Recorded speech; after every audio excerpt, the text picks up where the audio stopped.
Hey, what's up guys, welcome to a new video. My name is Meyson. Today we're going to be going over how I color graded this beautiful image of my friend Tochi. I put up behind the scenes yesterday on YouTube.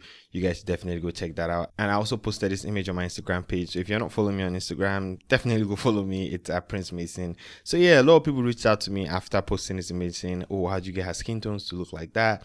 And I just decided to make this video to show you guys how I got her skin tones to look like this. Now, before we get into this video, I just want to tell you guys that I used my Skin Tone LUTs to color grade this image. So if you are someone that does not want to hear me talk about my Skin Tone LUTs or how I used it, then that's fine. But if you stick around, you might learn a thing or two. Now, LUTs, presets, whatever they are, they're just tools like your camera, your lights and all that. Just because you're buying them doesn't mean that, you know, you're just going to put them on an image and your image will look great. So there are a few things that you have to do most of the time, and just add the LUTs as like something that will just make the image stand out, or something that's just going to finish the image. So I think they call them finishing LUTs, you know, just something that you add at the end of everything that you've done to just make the image stand out or pop a lot more. So let me show you guys.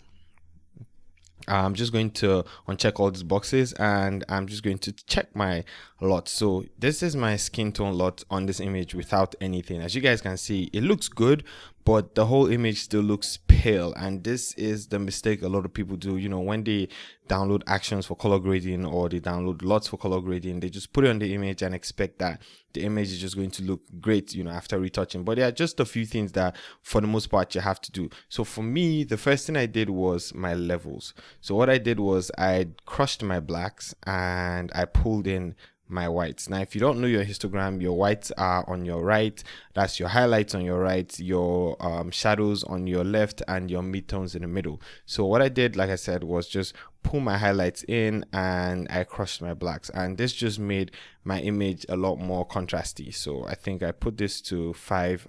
Yeah, so this just made my image a lot more contrasty. Now the next thing I did was my gradient map. I created a normal gradient map and I changed my blend mode to multiply, and I reduced my opacity to 23. Now what this did was it just made my image rich overall. It reduced how much my highlights were popping, and just kind of like made the whole image mellow. It gave it this really moody feel that I really love. I have never used this before. This was my first time. I was just messing around with my blend modes and gradient map, and you know, I found this. I'm going to use it in a few more images and I'll let you guys know how that has worked for me, and you guys should also try it out and let me know if it works for you, or if you are someone that has used this technique before, just let me know.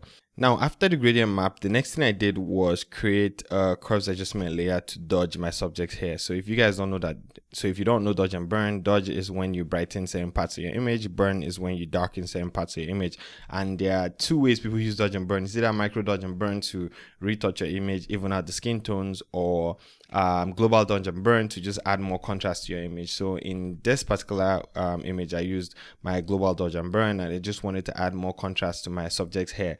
So what I did was create a curves adjustment layer, lift my midtones up, invert the layer, pick a soft white brush, make sure that my foreground color was white, background was black, and I just painted the bright, like I just dodged her hair. I just made her hair, you know, brighter, and it just stood out a lot more, as you guys can see. Now the reason why I did that was because I really loved her hair, and it was part of the reason why I really wanted to photograph her. I just thought her hair looked really amazing, and I just felt like if the hair stands out, then the whole image stands out. So yeah, that's what dodge and burn does for you. I also dodged her lips, as you guys can see, you know, just made the lips pop a little bit more. Just something I didn't talk about at the beginning when I started, it was the eyes and teeth whitening action. As you guys can see, I have this action out for free, so if you want to check it out, definitely do that. Go download it. It's free. It's on my Selfie page. You're just going to love the action. I use it to whiten eyes and teeth all the time, but in this situation it was just to whiten the eyes. So yeah, let's get back to this. So after doing these three things, so let's see the levels, the gradient map, and now the curve, the image looked really good. And this was where I slapped my color, my LUTs. This is where I slapped my LUTs on the image, and I used my Skin Tone LUTs 4. Yes, signature Skin Tone 4, that's what I used.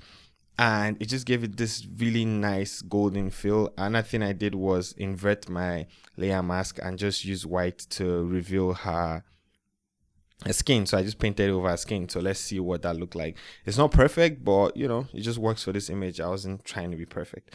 So yeah, that's what I did. Then after creating, or after adding my skin tone LUTs to the image and getting the skin to look the way I wanted it to look, as you guys can see, she had like, it looked a little bit reddish before, but now just gold and beautiful. Sorry, I'm not just selling my skin tone LUTs to you, but because I use it too, and I use it for almost every image that I retouch, and I just think that they're really nice. It's my stuff. I love it. So yeah. So after that, what I did was create a vignette, and to create a vignette, all you have to do is just create a new layer. Come to your gradient tool. Make sure that your vignette that you're picking is the radial gradient. Yeah. Reverse and hold shift and just drag down. And once you do that, it's just going to create the vignette for you. Then you can also, once again, add the layer mask to this. Pick a black brush, because this time we're trying to hide the vignette from her face. We just don't want it to be on her face. We just want it to be, you know, on her hair and her body, but not her face. We want her face to stand out. So I'm just going to pick a brush, increase the size to like 5,000, and just paint over this. Yeah, so that's it. Now that I have painted over it, let's see our before and after. Before, after. That's how you create a vignette, and you can just reduce your opacity, so 46. And that's a simple way to create a vignette. So I'm just going to delete this and leave the old one. And after doing that, I created the hue saturation adjustment layer. Remember when we added the gradient map, it just made the image rich. So I think for some reason it made the colors pop a little bit more, and I tend to like my colors just a little bit muted. So I reduced my master saturation to -5. And that's it. That's how we got this image from where it was. You know, this is the retouched image. So that's how we got it from here to here. So now let's go over everything that I did to get this image to where it is. The first thing that I did was retouch a skin. After retouching a skin, the eyes and teeth whitening action, like I said, you guys can download that for free. I have it on my digital store. And then my levels to add a little pop to the image to just make it a little bit more contrasty. And then gradient map just made the image rich. Remember, I changed my blend mode to multiply. After that, curves to dodge my subject's hair, because you know I just wanted her hair to stand out. And then I added my LUTs to this image to give it the overall gold tone that I really love. That's signature Skin Tone 4. You guys should definitely check that out. And then I added a vignette to this image and reduced the hue saturation at the end. So yeah, that's it. That's how you use your skin tone LUTs or your actions or whatever it is. You know, when you just slap it on an image, for the most part, it doesn't do everything for you. So you just have to figure out how to add one or two things to it, and you know, just make it look really great. It's just like having a camera in your hand. You know, you're not just going to press the shutter button and it will take an amazing image for you. You know, you just have to compose, you know, light perfectly and all that, and your image comes out good. So yeah, if you guys want to check out my skin tone LUTs, I'll put a link in the description and also put a card up here so you guys can check them out. And if you guys are getting them, just know that you're supporting the channel, you're supporting me directly. So thank you so much. I'll see you guys in the next video. I hope you guys have an amazing day, an amazing week, an amazing weekend, whatever it is, whenever it is that you're watching this. I hope your life's amazing. I'll see you guys in the next video. Have a great day.